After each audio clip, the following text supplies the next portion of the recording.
दोस्तों नमस्कार। Nexon news के खास बुलेटिन में आपका स्वागत है। दोस्तों, पूर्व राज्यपाल सत्यपाल मलिक की निधन को 8 दिन हो चुके हैं, लेकिन आज भी वो चर्चा का विषय बने हुए हैं। आजकल सोशल मीडिया पे एक उनका वीडियो वायरल हो रहा है जो उनकी निधन से 2-4 दिन पहले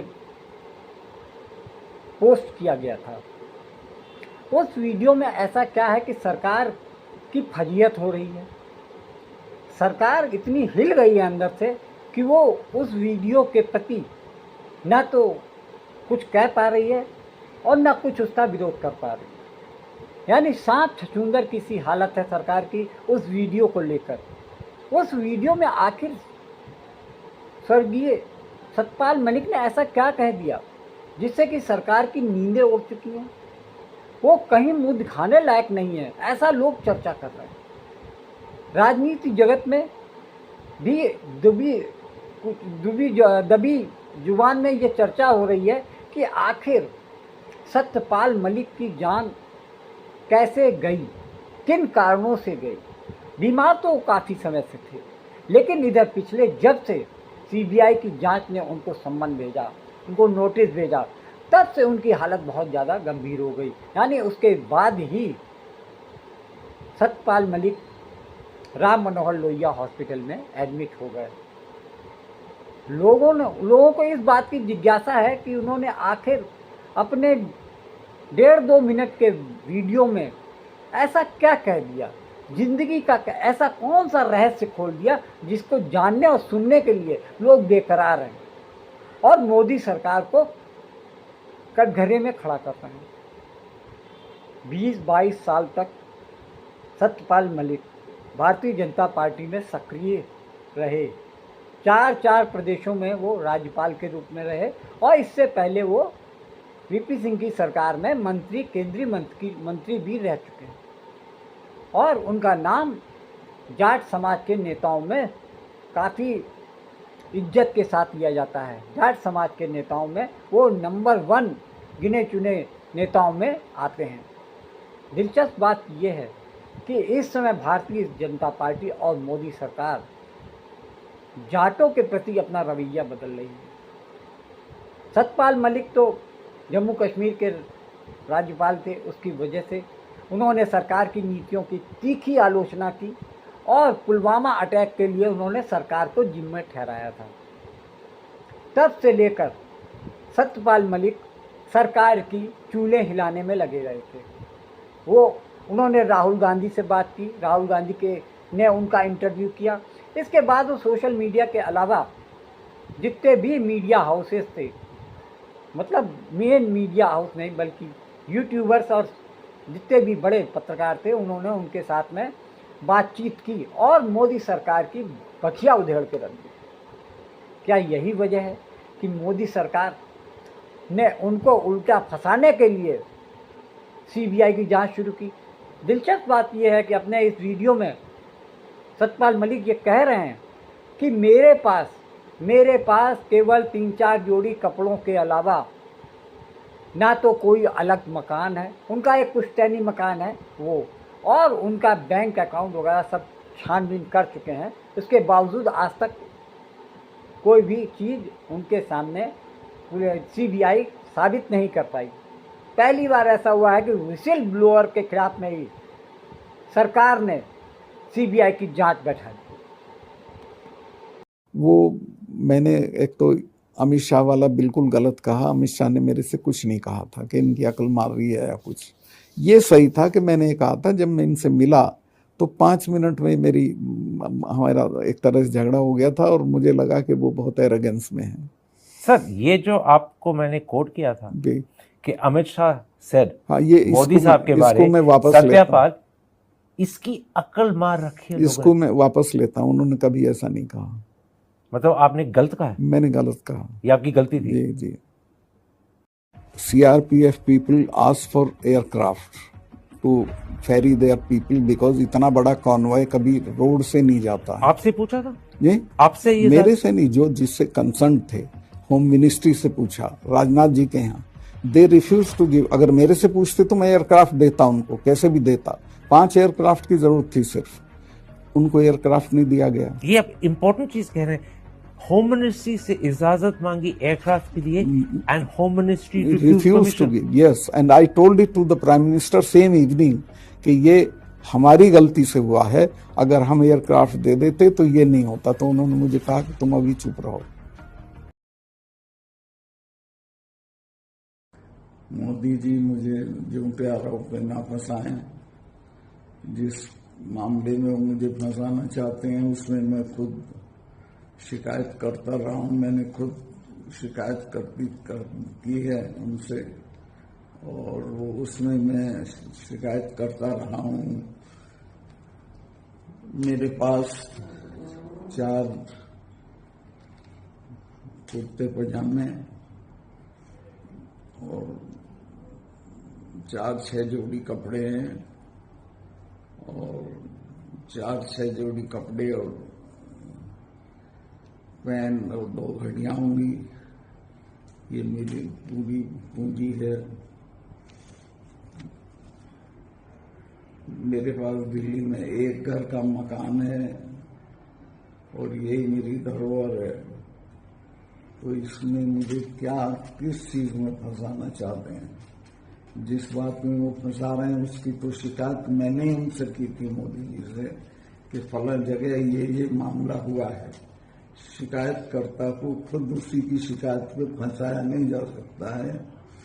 उसकी शिकायत पे उसी में मुकदमा नहीं चला सकते हैं। तो ये बहुत ही अनैतिक है, और इसको जरा सारे लोग ध्यान से देखें और इस पर गौर करें। Thank you. जिस दिन ये हुआ तो ये नेशनल कॉर्बेट पार्क में शूटिंग करा रहा था अपनी। तो ये अवेलेबल, मैंने 3-4 बार कोशिश की, मिला ही नहीं मुझको। 5 या 6 बजे इसका फ़ोन आया, हाँ सतपाल भाई क्या हुआ? मैं कहा हमारे इतने लोग मर गए हैं और हमारी गलती से मरे। तो बोला नहीं चुप रहना, अभी कुछ नहीं बोलना इस पर। फिर 1 घंटे बाद ये डोभाल जो मेरा क्लास फेलो रहा लॉ में मेरठ में, तो इसका फ़ोन आया, सतपाल भाई आप बोल दी। मैं 2 चैनल को बोल चुका था ये बात। तो इन्होंने कहा नहीं कुछ नहीं बोलना है इस पर। मैं कहा ठीक है, मैं समझा कुछ जांच वाँच कराएंगे, उस पर असर पड़ेगा। कुछ भी नहीं। तीसरे दिन इनका आ गया कि ये पुलवामा की शहादत को याद रखो और अब हम बालाकोट करेंगे, ये करेंगे, वो करेंगे। और अभी तक उसमें कुछ नहीं हुआ? कुछ नहीं, करना भी नहीं है इसको। पुलवामा के शहीद जिस तरह हुए थे इसलिए हुए कि उन्होंने 5 एयरक्राफ्ट मांगे थे। अगर वो मेरे से मांग लेते तो मैं इमीडिएटली कर देता। मैं तो वहाँ स्टूडेंट्स जब जम्मू में फंस जाते थे वर्ष में, उनको एयरक्राफ्ट से, क्योंकि दिल्ली में एयरक्राफ्ट इमीडिएटली मिलता है किराए पे। 4 महीने तक एप्लीकेशन उनकी पड़ी रही होम मिनिस्ट्री में, और 4 महीने बाद वो खारिज कर दी कि नहीं देंगे। तब वो सड़क से चले। इतना बड़ा, मतलब 4 महीने के लिए वो चले ही नहीं? चले ही नहीं, इसलिए कि वो सड़क से चलना बिल्कुल इनसिक्योर होता है। वो उनके उसमें नहीं है सिस्टम में। 5 जहाज मांगे थे उन्होंने, वो नहीं दिए। 4 महीने तक लटकाए रखे। और तो 4 महीने के लिए क्या होल्ड पे थे? क्या होल्ड पे थे सब? मेरे सामने नहीं आई। अगर मेरे सामने आई होती तो मैं उसमें कुछ करता। That was between CRP and home ministry. लेकिन ये थी कि अटैक हो सकता है। इसके अलावा वो जो गाड़ी टकराई थी वो 10 दिन से घूम रही थी वहाँ, पूरा आप समझिए कि भरी हुई विस्फोटक से। वो कैसे, मतलब इतना एक्सप्लोसिवली कैसे, मतलब ऐसे घूम रही थी? सिस्टम नहीं था ठीक से। और जब मैं गया हूँ फिर पुलवामा होने के बाद, तो जो 10 किलोमीटर का स्ट्रेच है उसमें लगभग 8-10 लिंक रोड मिलती हैं। एक भी सैनिटाइज नहीं थी उस दिन। बल्कि हम तो जब अपनी पुलिस को भेजते थे कश्मीर की, तो पूरी रोड पे सिविल ट्रैफिक बिल्कुल रोक देते थे, सैनिटाइज कर देते थे, तब भेजते थे। ना हाईवे सैनिटाइज था, ना वो लिंक रोड। और लिंक रोड जहाँ हाईवे में मिलती है वहाँ रिवाज ये है कि वहाँ एक जिप्सी खड़ी होनी चाहिए जो उसे रोक दे कि नहीं भाई ये काफिला चला जाए सीआरपी का, तब जाना। ब्लॉक कर कुछ नहीं था, there was nothing like that. तो जब आप वहाँ गए, जैसे पॉलिटिक्स में हम ऐसी घटनाओं में, अपना इस्तीफा जेब में रख के प्रधानमंत्री जी से मिलने चला गया। मेरा 5 ही मिनट में झगड़ा हो गया, चूंकि वो बहुत घमंड में थे। मैंने कहा कि ये 4 महीने से पड़े हैं, इनसे किसी ने बात नहीं की है, किसानों से आप बात कर लीजिए। बोले चले जाएंगे सतपाल, कुछ नहीं होता। तो मुझे बहुत बुरा लगा। मैंने कहा साहब इनको जानते नहीं आप, ना आप सिखों को जानते हैं ना जाटों को जानते हैं। ये तब जाएंगे जब आप चले जाओगे, ये ऐसे ही नहीं जाएंगे। और उनको मैंने बताया कि सिखों के गुरु महाराज ने अपने 4 साहबजादे खपा दिए थे, लेकिन समझौता नहीं किया था। और ये हमारे वाले हैं। मैं कह ये तो हर 6 महीने लाल किले पे चढ़े रहते थे। ये तो अकबर की कब्र खोद ला के उसका दाह संस्कार कर दिया था। मैं कह इन कौमों से लड़ा नहीं जाता, इनसे बातचीत की जाती है, समझौता किया जाता है। लेकिन वो उस वक्त गुमान में थे। फिर 2 महीने बाद माफी मांग के वो कानून वापस लिए। चूंकि मैंने सिखों के मामले में तो इतना डरा दिया था कि उसके बाद तो पीला पटका माथे पे लगाने लगे।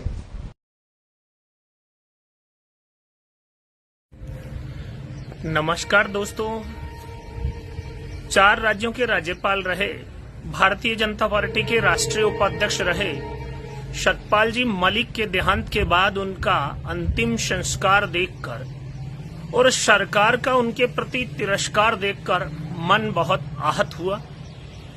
और बीजेपी में काम करने वाले जाट नेताओं से कुछ सवाल पूछने की इच्छा हुई।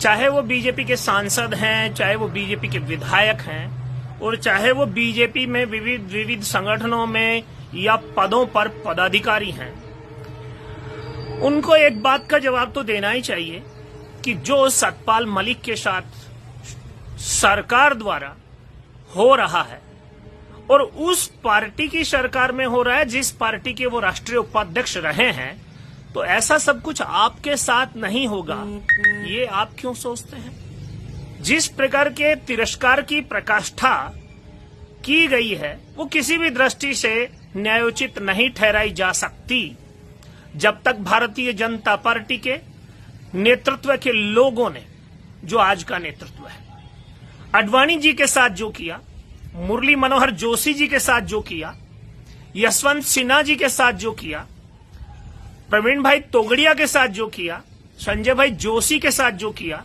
आदरणीय वसुंधरा जी के साथ जो किया, और मध्य प्रदेश के मुख्यमंत्री मामा के साथ जो किया, कठपुतली बनाने की जो कोशिश भाजपा का वर्तमान राष्ट्रीय नेतृत्व है धरातल पर मजबूत नेताओं के साथ कर रहा है, ये बहुत ही दुखद विषय है। और पार्टी बहुत गलत दिशा में इस सारे कार्यक्रमों के माध्यम से बढ़ रही है।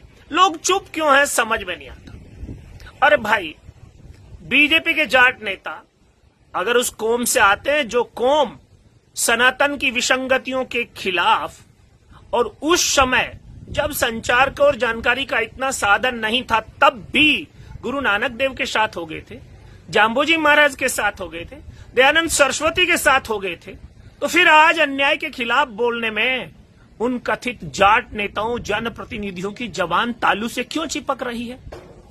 जिस प्रकार का अपमान सतपाल मलिक के अंतिम संस्कार के समय सरकारों की ओर से देखने को मिला है, संवैधानिक पद पर रहे व्यक्ति का राजकीय सम्मान के साथ दाह संस्कार तक नहीं किया गया है, ये इस बात का संकेत है कि सरकार पूर्वाग्रह से ग्रसित होकर और एक नेता के भय में इस प्रकार का आचरण कर रही है।